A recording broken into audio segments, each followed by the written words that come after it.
एक सप्ताह पहले जिस मामले ने हमारे दिमाग को झकझोर कर रख दिया था वह आफ्ताब श्रद्धा दिल्ली हत्याकांड था। दिल्ली पुलिस ने आफ्ताब अमीन पूनावाला को अपनी लिव इन गर्लफ्रेंड श्रद्धा की कथित तौर पर हत्या करने और फिर उसके शरीर को विखंडित करने और दिल्ली में वन क्षेत्रों में 18 दिनों की अवधि में उनका निपटान करने के आरोप में गिरफ्तार किया। आरोपी ने कथित तौर पर जांच के शुरुआती चरण में दिल्ली पुलिस को धोखा देने की कोशिश की। हालांकि भले ही उन्होंने भौतिक साक्ष्य को हटा दिया, फिर भी उन्होंने जो डिजिटल निशान छोड़े उससे पुलिस को मामले की सच्चाई का पता लगाने और उनके कथित अपराध का पर्दाफाश करने में मदद मिली। सूत्रों के मुताबिक आफ्ताब और श्रद्धा की मुलाकात डेटिंग ऐप बम्बल पर हुई थी। श्रद्धा के माता पिता द्वारा एक अंतर विश्वास संबंध के बारे में अपनी असहमति व्यक्त करने के बाद उन्होंने लिव इन रिलेशनशिप में रहने का फैसला किया। 18 मई को, जिस दिन आफ्ताब ने कथित तौर पर श्रद्धा की हत्या कर दी थी, घर के खर्चों को लेकर दंपति के बीच जाहिर तौर पर बहस हो गई थी। कहा जाता है कि लड़ाई उस रात 8 से 10 बजे के बीच श्रद्धा का गला घोंटकर आफ्ताब की मौत तक बढ़ गई थी। आफ्ताब ने कथित तौर पर श्रद्धा के शव को रात भर अपने घर में रखा और अगले दिन चाकू और फ्रिज खरीदने चला गया। पुलिस को दिए अपने बयान के अनुसार आफ्ताब ने श्रद्धा के शरीर के 35 टुकड़े किए, उन्हें नए खरीदे गए फ्रिज में रखा और 18 दिनों की अवधि में मेहरौली के वन क्षेत्रों में ठिकाने लगा दिया। दुर्भाग्य से उस समय श्रद्धा अपने परिवार से अलग हो गई थी क्योंकि वे रिश्ते के खिलाफ थे, इसलिए उन्हें यह नोटिस करने में 6 महीने लग गए कि कुछ गड़बड़ है। कहा जाता है कि श्रद्धा बाहर जाने के बाद केवल अपनी मां के संपर्क में रहती थी, जिसके साथ उसने विश्वास किया था कि आफ्ताब उसके साथ दुर्व्यवहार करेगा।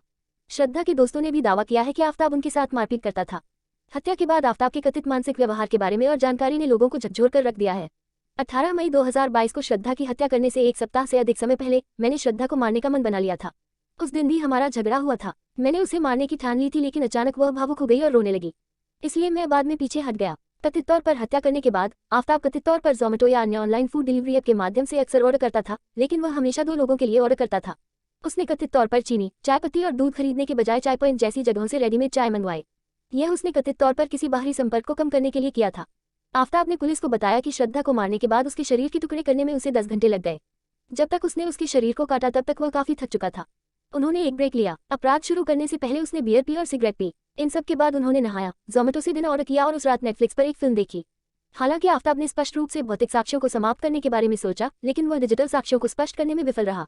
मामले में दिल्ली पुलिस की शुरुआती जांच के दौरान आफ्ताब अमीन ने पुलिस को बताया कि श्रद्धा ने 22 मई को अपने फ्लैट को छोड़ दिया था। दोनों के बीच झगड़ा हुआ था।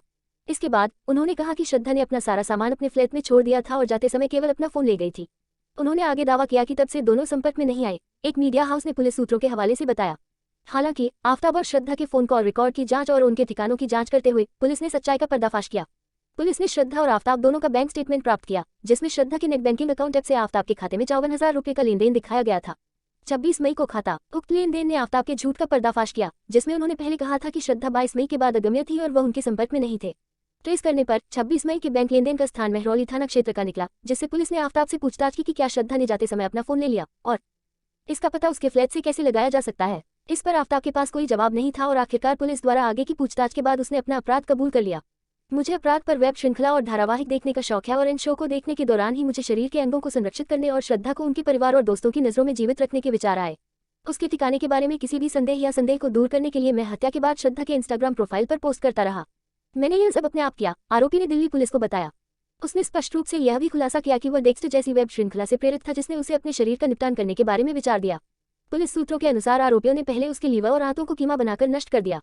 पुलिस ने कहा कि चूंकि वह एक प्रशिक्षित रसोइया था, इसलिए वह जानता था कि उसके शरीर पर चाकू का इस्तेमाल कैसे किया जाता है।